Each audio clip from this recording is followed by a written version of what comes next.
ছাত্রদল আরিফ আমাদের বাড়িতে আইসে একটা মেয়ে নিয়ে হুড়াহুড়ি পাড়াপাড়ি করতে শুরু করছে। তারপরে আমরা মানে সবাই ডাকছিকে দিয়ে বাড়িয়েছি, এর মধ্যে একটা কুপ দিয়ে এত সাহস কি বাড়িতে আইসে তারপরে ডাকাতি করতে আসে। বরিশালে হিজলা উপজেলায় মধ্যরাতে এক তরুণীর বাড়িতে চাঁদা তুলতে গিয়ে গণধোলাইয়ের শিকার হয়েছেন হিজলা ডিগ্রি কলেজ ছাত্রদল নেতা ও তার সাঙ্গপাঙ্গরা। বিস্তারিত দেখুন রোকন খানের তথ্যচিত্রে। ঘড়ির কাঁটায় রাত প্রায় 11:30। উপজেলার মাসকাটা গ্রামের মফিজ উদ্দিন হাওলাদারের বাড়িতে বেশ কিছু সাঙ্গপাঙ্গ নিয়ে হাজির হন হিজলা ডিগ্রি কলেজ ছাত্রদল নেতা আরিফ তালুকদার। উদ্দেশ্য চাঁদা আদায়।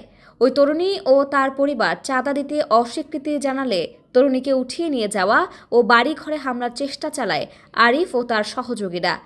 এমন ঘটনার প্রেক্ষিতে ভুক্তভোগী সোনিয়া ও তার মা চিৎকার করলে প্রতিবেশীরা ছুটে আসেন এবং প্রতিরোধ গড়ে তুললে ঘটনাক্রমে সেখানেই আরিফ ও তার সাঙ্গপাঙ্গরা স্থানীয়দের দ্বারা গণধোলাইয়ের সম্মুখীন হন।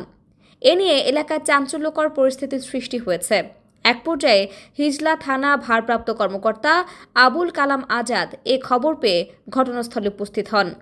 পরিস্থিতি নিয়ন্ত্রণে আনতে লাঠিচার্জ করে পরিস্থিতি নিয়ন্ত্রণে আসলে সেখান থেকে ছাত্রদল নেতা আরিফ তালুকদার ও তার সাথে থাকা বখাটেদের উদ্ধার করে স্থানীয় উপজেলা স্বাস্থ্য কমপ্লেক্সে প্রেরণ করেন।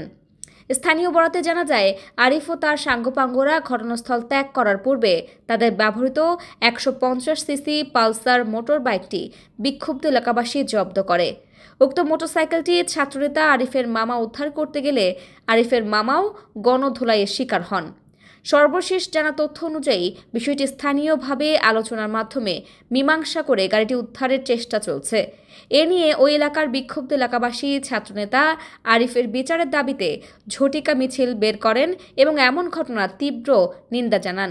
বিষয়টি নিশ্চিত হতে আমরা কথা বলি হিজলা থানার ভারপ্রাপ্ত কর্মকর্তা আবুল কালাম আজাদের সাথে।